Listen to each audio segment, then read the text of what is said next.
Another summer month is over, which means it's time to sum up the Russian summer offensive. In this video, we will see how this very offensive is developing, what the Russian troops have achieved, and whether Putin will be able to achieve any serious successes until the ultimatum announced by Trump expires. Spoiler, no, to start with a few numbers.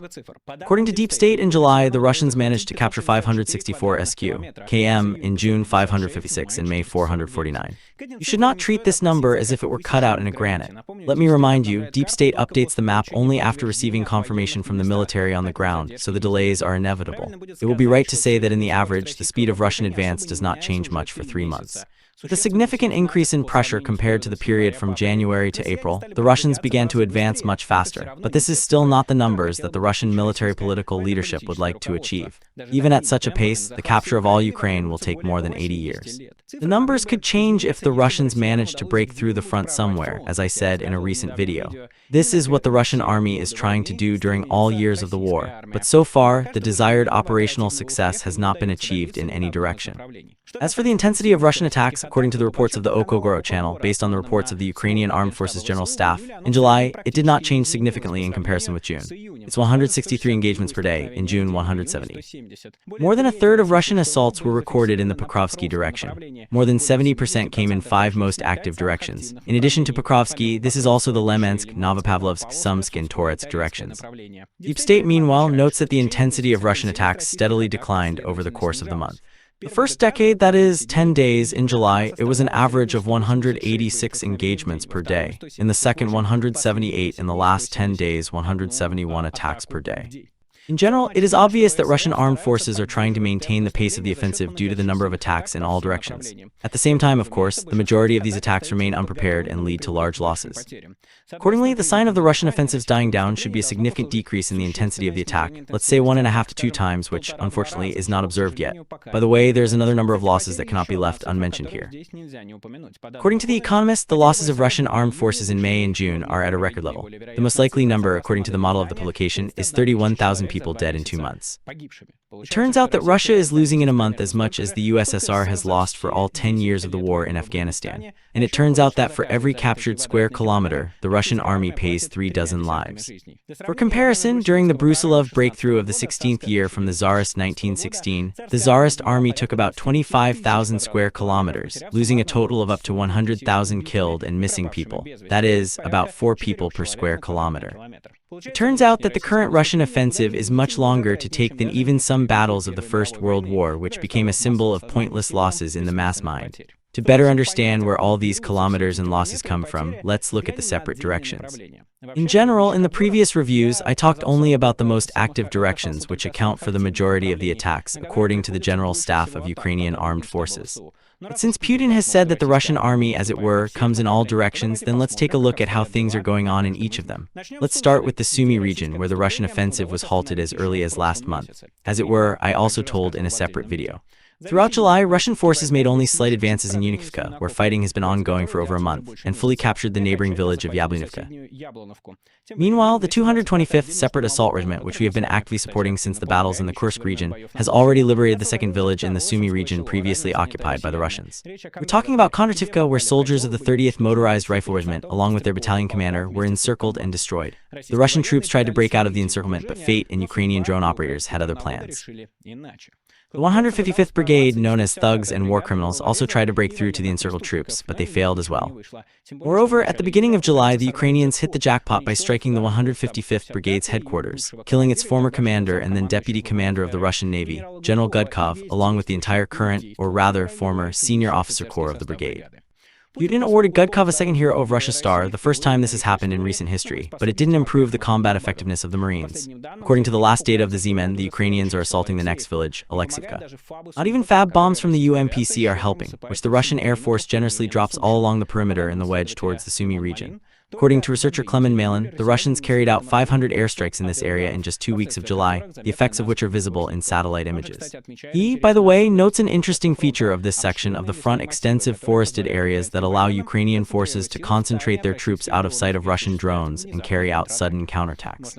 It's worth adding that a Russian contract soldier who already struggles to navigate the terrain can easily get lost in unfamiliar forest and end up captured. Nevertheless, there's little reason to relax on this front.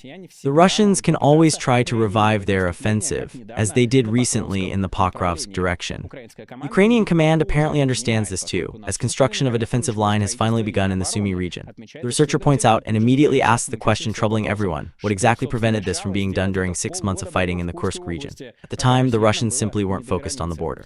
One way or another, the threat to Sumy has receded for the time being, and with it, the Ukrainian command has one less headache to worry about.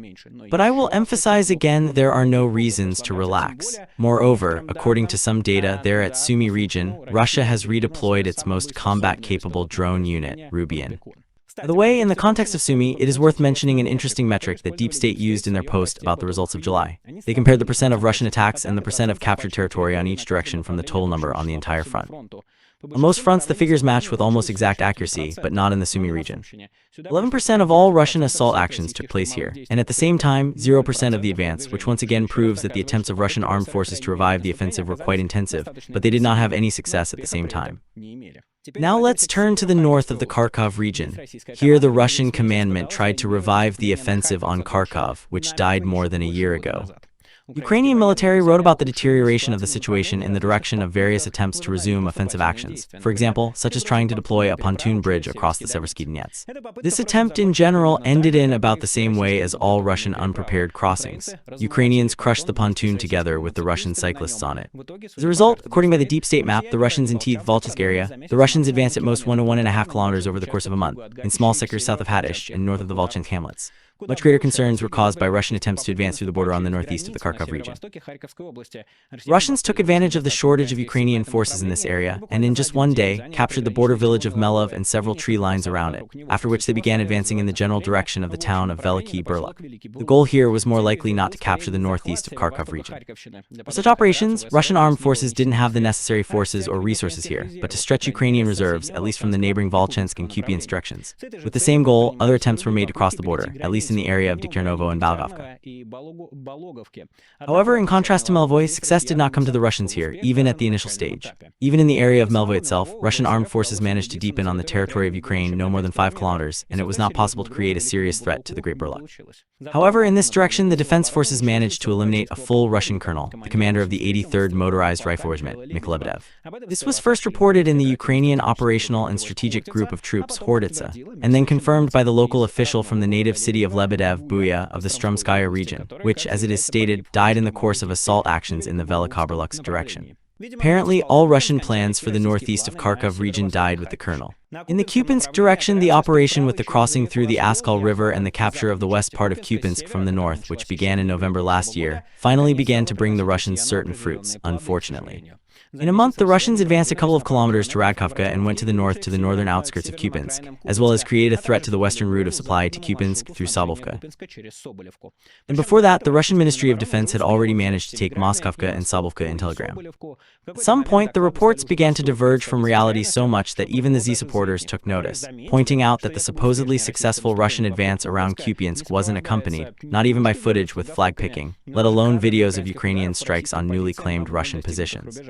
So it's no surprise that this so-called stealth offensive turned out to be completely virtual, and in reality, the Russians have still failed to encircle Kupiansk, meaning the battle for the city risks becoming yet another endless saga like Chasiv Yar, Toretsk, and Pokrovsk. If of course the war does not end earlier, which I would very much like. For the full picture, it is necessary to say that the front offensive in the direction of Askal on the Kupiansk-Borovaya also did not achieve any success, which could be noticed by the unarmed eye.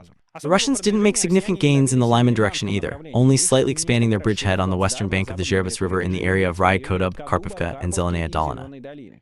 The Russians' plan here was hindered by a counterattack of the 3rd Assault Corps, during which the fighters of the brigade managed to take a significant part of Ryd Kodub and advance to Katarinovka. One episode of this minor operation involved a successful attack on a Russian position carried out entirely with drones and ground-based robotic systems. Which, by the way, inspired me to make a video about the prospects of the war of the future, which is already underway. Check it out if you haven't yet. Judging by the Deep State map, holding the positions and building on the success didn't work out. But the further advance of the Russians to Lemon and the exit to Slavyansk from the north is also out of the question, in part because one of the 1st Army Corps, based on the 3rd Assault Brigade and created as part of the reform of Ukraine's defense forces, has become fully operational in this sector. As journalist Yuri Budusov writes, the Russian offensive in this sector has ultimately slowed down fourfold, while losses among Ukrainian brigades have been halved, thanks to finely coordinated operations and a sound personnel policy within the corps. On the eastern bank of the Zarepts, things for Russian armed forces are also developing not in the best way. A funny episode occurred when Deep State placed the settlement of Torsk, still held by Ukrainian Defense Forces troops, in the gray zone. This caused some confusion among the Z cartographers, which, in a couple of weeks before that, managed to color Torskoy after the statement of the Ministry of Defense about taking the village. In fact, as the more competent Z-war blogger Anatoly Radov explained, both Ukrainian and Russian military are sitting in Torskoy under the basement. At the same time, the latter managed to remind everyone what occupation means for Ukrainian civilians by shooting a local resident on a bike. The so-called Rybkaz, which is located a bit to the north, is still held by the fighters of the Ukrainian Defense Force, has already become a kind of symbol of the Russian offensive for the Z-men. And here come the photos of the infamous three-story buildings, writes the Z channel Glockmeister. They've already been thoroughly dismantled, but everyone who goes in still ends up dead. Do you know how many people have perished in those buildings since April? I do. Hey, the effectiveness of a super small assault group, this is all. A military genius from the capital of the Losk region is dedicated to the Lausovets Sunzi to the Peremershka. Give them free will, they will turn the wall of Yatsenyuk into an unbreakable obstacle. And then there are not enough people, well, he writes. We will talk about super small assault groups with you. Now let's move further south into the Seversk direction. Here, the familiar tactic from Bakhmut and Avdiivka, a deep flanking maneuver around the settlement followed by pushing the defenders out, failed. That's because, to carry out a northern envelopment of the city of Siversk, the Russians would need to reach the Siversky Donets River. And here they are blocked by the Torskoy and Ukrainian positions in the Serebryansk forestry. Therefore, according to Ukrainian military analyst Mishevets, the Russian command decided to approach Siversk with a frontal assault. However, it did not achieve much success, only by advancing a couple of kilometers at the end of the month and finally capturing Verkhnekamenskoye. Even a large mechanized assault, a rare appearance in modern times, did not help, which ended like about all such Russian assaults, with large losses in equipment and live force at the cost of advance by a couple of kilometers. The Russian command likely understands that taking Siversk is necessary at the very least to approach Slavyansk from the east and to secure the right flank of the offensive toward Kramatorsk from the direction of Chasiv Yar. But how they plan to solve the Siversk question remains entirely unclear for now. To the south in the area of Chasiv Yar, or as it is still called in the Kramatorsk direction, the Russian troops have also not reached a significant progress. On the northern flank of this direction, they did not manage to develop an offensive in the direction of Kramatorsk. In the southern Russian, they still could not come to Konstantinovka through Stupichka and Pritichina. These two areas can be called the flanks of Chasiv Yar itself, and accordingly, the maneuver of the flank bypass of the city here by the Russians also did not work out. Therefore, the Russian paratroopers in the support of the neo-Nazis group, Spaniel, have to storm the Chasiv Yar to the front, which they also do not really managed to do. Literally at the end of July, a remarkable event occurred. The Russian command decided to take the Chasiv Yar as a loan, that is, to announce control over the city despite the fact that the defense forces are still there. For this, as found out in Deep State, under cover of night and wearing anti-thermal cloaks, Russian soldiers crept into the Ukrainian rear where they raised flags, supposedly to confirm control over Chasiv Yar. The 24th Brigade of Ukrainian Armed Forces under the name of King Daniel, in turn, demonstrated a hunt for these very flag bearers. As a result of the advance from this direction to Konstantinovka remains mostly virtual, when this area is quite important for Russian plans, as it forms the northeastern face of the salient that has developed around Kostiantynivka. This last settlement marks the southern tip of a vast urban agglomeration that also includes Druzhkivka, Kramatorsk, and Slavyansk, with a combined population of over 500,000 as of 2022, stretching along a massive 50-kilometer arc. In principle, most Russian operations over the past couple of years have been driven by the goal of capturing this agglomeration, without which full control over Donetsk Oblast, widely seen by many analysts as the Russian armed forces' next objective, is inconceivable. This is why the sluggish offensive on the Lemensk, Severesk, and Kramatorsk directions is so unfavorable for the Russian command, taking into account its operational and strategic plans. Before we move on, I would like to remind you that you can support this video with your like, comments, and subscription to the channel. It is quite specific in the sense that this is a clean military story, well, that is, about what is happening on the front line here now. Perhaps not everyone is interested. If you're interested, let me know in the comments. I'm curious. Give it a like if there are many of us who feel the same. In any case, thank you so much for your support. And just a reminder, you can support the channel not only with your likes, comments, and subscriptions, but also financially. You can do this on Patreon, the link to which is in the description, as well as by buying NVPN. This is a tool to bypass blockages. You can watch YouTube at normal speed, use Twitter, Instagram, Discord, and much more. In fact, the state should not decide what to watch, listen, and read. By the way, if you are from the UK, then now you also have VPN for your services. In general, buy NVPN by the links in the description. And thank you very much again for the support. Well, we're moving on. The Toretsk direction, which can also be considered the southern envelopment of Kostiantynivka, is one of the few where the Russian armed forces can boast of any significant progress. The operational goal of Russian troops here is to approach Kostiantynivka from the south and southeast. The next stage is to cut off the Ukrainian grouping in the area of Toretsk and Shcherbanivka from supplies by reaching both banks of the Kalabambik Reservoir. According to Deep State, on the western flank of the direction, the Russians dangerously approached this goal, advancing about 4 kilometers in total and entering Yablunivka. The neighboring village of Oleksandr Kalinova ended up in the gray zone, next to which runs the road that bypasses the reservoir from the west. On the eastern flank, the Russians, with the same goal, are trying to break through to Katarinovka. While in the center, they are accompanied by failure. The Russian armed forces still do not manage to establish confident control over Toretskoy or break through the fortification area of the Ukrainian Defense Force in the area of Shcherbanovka, which is held by the Brigade of National Guard Azov. It should be noted also the attempt to advance to Konstantinovka through the White Mountain. Here, as from the side of Yabanovka to the edge of Konstantinovka, there are less than 10 kilometers left. Located to the west, the Pokrovsk direction has remained the most active on the front for a month. Here, the Russian armed forces have resumed their offensive on the Pokrovsk-Mianorod agglomeration, which had been halted last winter. The most threatening sector appears to be the salient at the junction of the Pokrovsk and Toretsk directions, where Russian forces have successfully driven a sort of wedge from Mianorod to Kostiantynivka over the past few months. June and July were marked by powerful airstrikes on the western and northwestern tips of the salient, followed by a continued offensive, resulting in Russian forces advancing up to 4 kilometers in various sectors, enveloping Mianorod from the east and dangerously approaching the road to Dobropilya near Rodinsk. The plans of the Russian commandment are to finally cut the highway to Dobropolye, after which Ukraine will remain under control of the only logistical route to the Pokrovsko-Myrnograd agglomeration through Grishina. Russians are also actively using drones along this route, the road to Dobropilya and within the city itself, showing little distinction between military and civilian targets, Deep State reports. In Pokrovsk itself, Russian sabotage and reconnaissance groups have been roaming around in recent days, sometimes reaching the city center. There's no talk yet of controlling the urban area. All these groups are eliminated fairly quickly. But as Ukrainian soldiers themselves note, the trend is concerning, as it usually signals the start of full-scale fighting for the city. Russian armed forces increased the pressure on the southwest from Pokrovsk, trying to break through the west bypass through Yudichnaya and Kotlina, where the previous offensive on Pokrovsk was carried out this winter.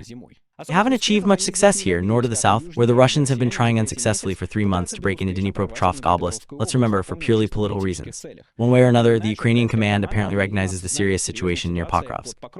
Recently, units of the 414th Drone Brigade Chasiv Yar began operating in the area, and soon the newly formed 7th Air Assault Corps will be deployed there.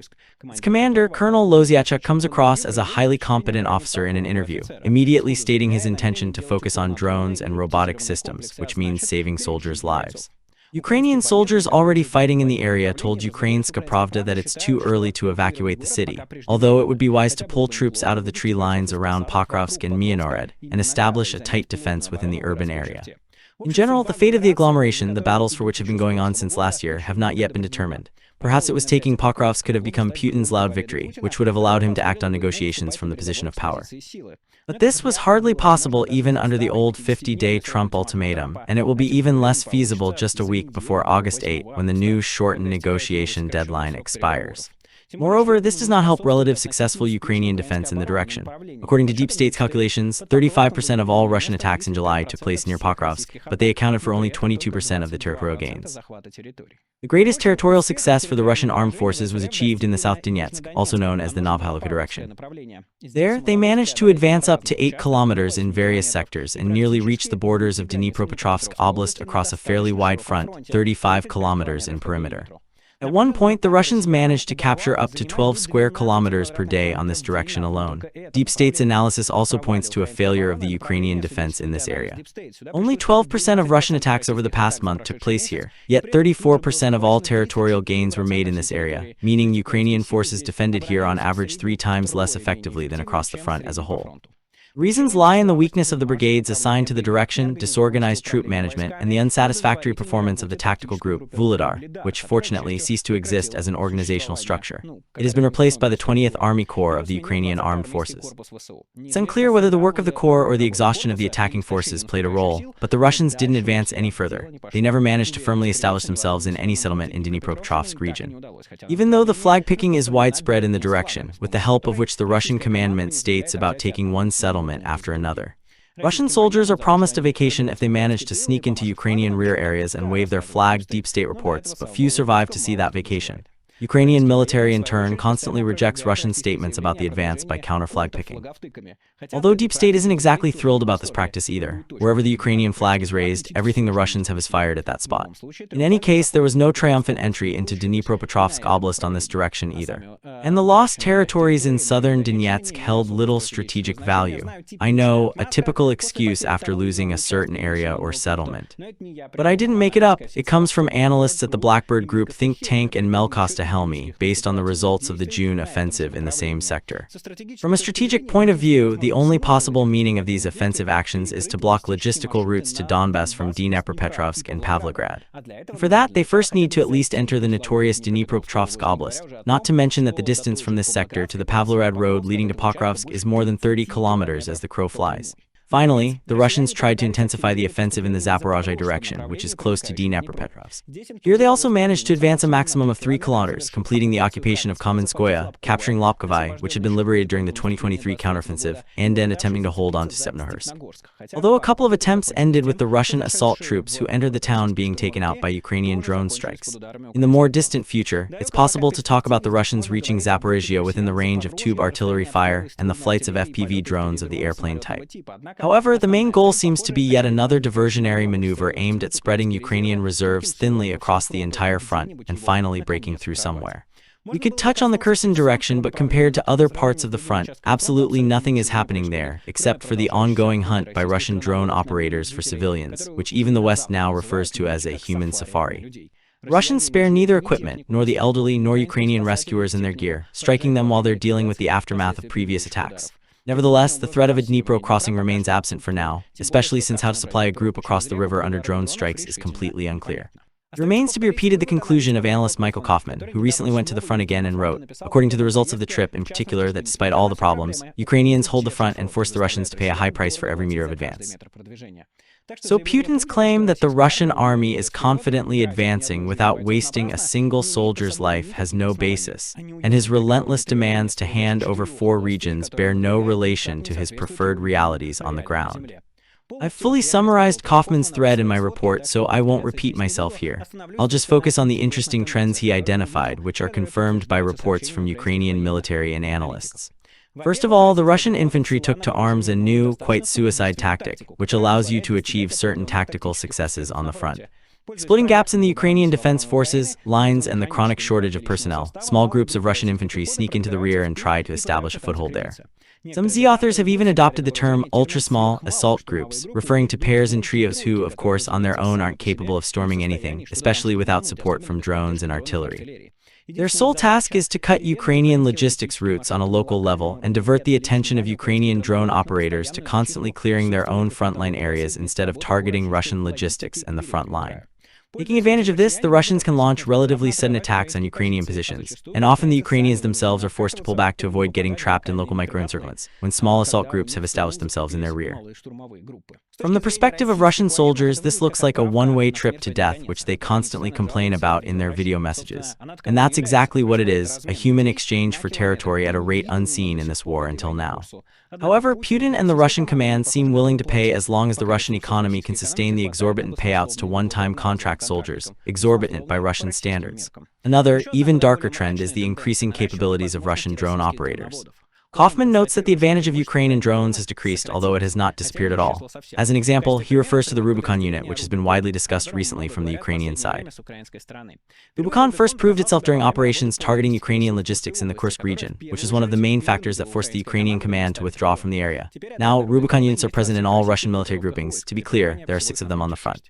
There, they carry out strikes on Ukrainian logistics at a depth of 20-25 kilometers, as well as hunt down Ukrainian UAV pilots and shoot down Ukrainian drones, including reconnaissance fixed-wing types. Ukraine has not yet come up with protection from the latter.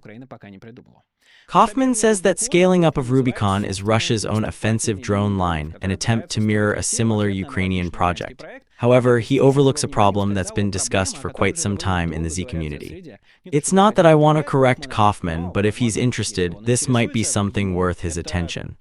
The thing is, Rubicon's successes are largely due to being prioritized with drones and other technical equipment, while drone operators in regular units are left scraping by on minimal supplies from the Ministry of Defense, often having to buy drones themselves or rely on volunteers. Compare this with Ukraine's plans, which aim to scale up the use of UAVs across all branches of the defense forces, driven by a clear understanding of the real, not performative, importance of drones in defending the country.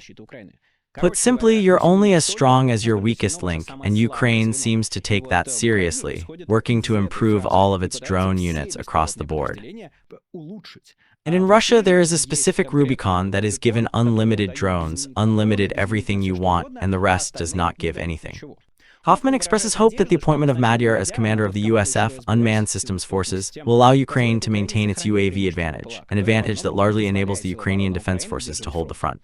On the Ukrainian side, a parallel corps-level reform is underway. It envisions replacing ineffective operational tactical groupings with full-fledged army corps that include proper headquarters and support units, such as air defense, missile, drone, artillery, engineering units, and others. Kaufman warns that fully operational corps structures are still far off, especially since for now they're forced to command neighboring units rather than those nominally assigned to them, as it's impossible to reshuffle brigades on the front under current conditions. Nevertheless, Ukrainian journalist Yuri Budusov reports that the 3rd Assault Corps, based on the brigade of the same name, has already achieved significant success on the Lyman front, which we touched on earlier in this video. Russian advances have slowed down fourfold, and the losses of the brigades within the corps have been halved. It remains to be hoped that Ukraine will manage to scale the experience of the 3rd Assault Corps to other corps and units, like TAC Maydara on the drone front, across the entire line. Only in this way, assuming, of course, sufficient support from the West, can a sustainable defense be ensured along with Russian losses exceeding the notorious intake of contract soldiers.